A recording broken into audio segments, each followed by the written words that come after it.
नमस्ते दोस्तों, आज हम कक्षा 10वीं लोकतांत्रिक राजनीति के अंतर्गत प्रथम अध्याय सत्ता की साझेदारी पढ़ेंगे, जिसमें इसे दो देशों श्रीलंका और बेल्जियम के माध्यम से समझाया जाएगा।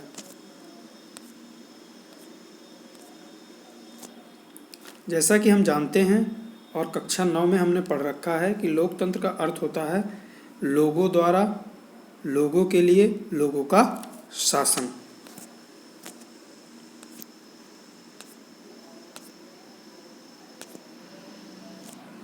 आइए अब बेल्जियम की हम निर्जाति संरचना देखते हैं। अगर क्षेत्र वाइज देखें तो कुल निवासियों में से 59% डच हैं, 40% फ्रेंच हैं बोलने वाले तथा 1% जर्मन बोलने वाले बेल्जियम में निवास करते हैं।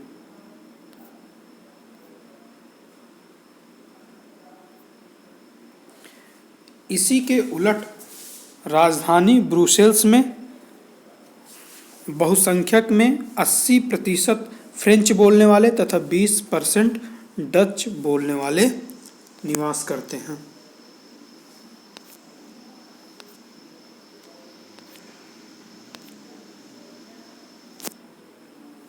उन्नीस 1950 और 60 के दशक में तनाव उत्पन्न हुआ तो बेल्जियम की सरकार ने दो काम किए हैं। 1970 से 1993 के बीच 4 बार बेल्जियम के संविधान में संशोधन किया। उन्होंने निर्जाति सद्भावना के लिए एक विशिष्ट तंत्र विकसित किया।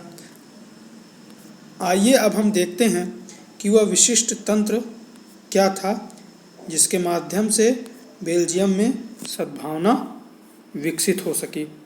केंद्र सरकार में डच और फ्रेंच बोलने वाले मंत्रियों की संख्या समान होगी। एक समुदाय अकेले निर्णय नहीं ले सकेगा।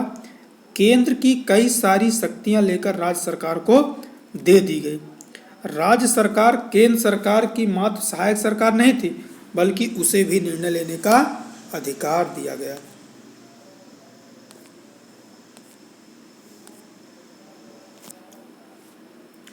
इसके अलावा राजधानी ब्रुसेल्स में एक अलग सरकार बनाई गई जिसमें दोनों समुदायों को समान प्रतिनिधित्व दिया गया।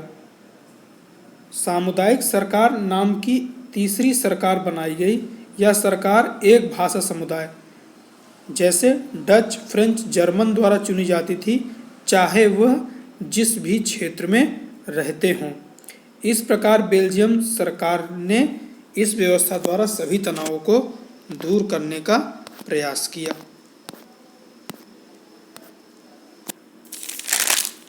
वहीं दूसरी ओर हम देखते हैं श्रीलंका में क्या हुआ।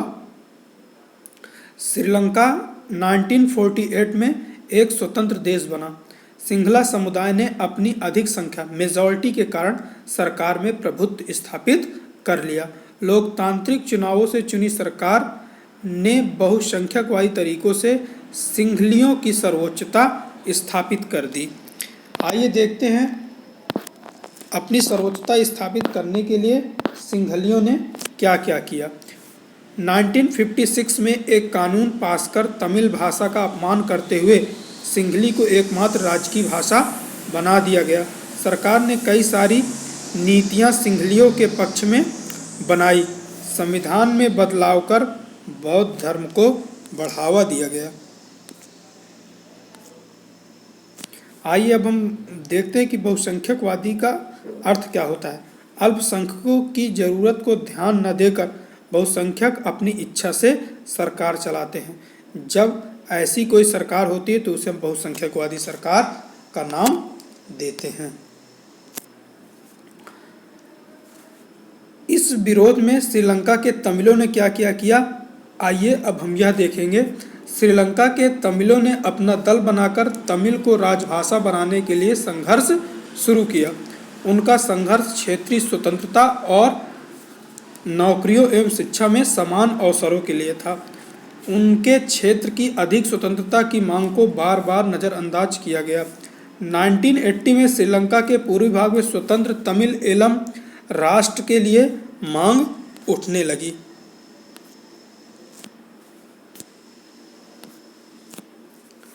दो समुदायों के बीच तनाव धीरे धीरे व्यापक रूप लेने लगा और अंत में यह गृह युद्ध के रूप में बदल गया। कई सारे लोगों को इस गृह युद्ध के कारण रिफ्यूजी बनकर देश छोड़ना पड़ा और कईयों को अपनी जीविका खोनी पड़ी। आइए अब हम देखते हैं कि सत्ता साझेदारी के रूप कौन कौन से होते हैं। नवीन लोकतंत्र में जो पहला रूप है वो है सरकार के विभिन्न अंगों के बीच साझेदारी, जैसे विधायिका, कार्यपालिका और न्यायपालिका। इस क्षैतिज वितरण में सभी अंग समान स्तर पर होते हैं और शक्तियों का उपयोग करते हैं। प्रत्येक अंग दूसरे की जांच करता है, जैसे कार्यपालिका के मंत्री विधायिका के प्रति जिम्मेवार होते हैं। इसे जांच एवं संतुलन की व्यवस्था भी कहते हैं।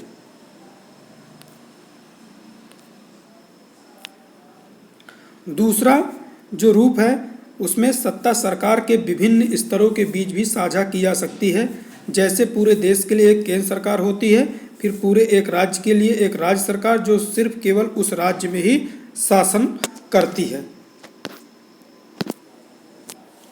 तीसरा जो रूप है वो विभिन्न सामाजिक समूहों के बीच भी सत्ता की साझेदारी की जा सकती है, जैसे धार्मिक व भाषाई समूहों के बीच।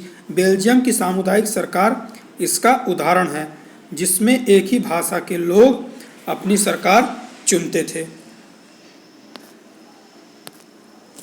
चौथा जो सत्ता की साझेदारी का रूप है उसमें सत्ता राजनीतिक दलों व दबाव समूहों के बीच भी साझा की जाती है। गठबंधन की सरकारें इसका बेहतरीन उदाहरण है, जहां दो या दो से अधिक दल सत्ता में होते हैं। कई बार यह चुनाव से पहले हो जाता है और कई बार चुनावों के बाद। तो दोस्तों, ये रहा आपके सामने सत्ता की साझेदारी नामक पहला अध्याय।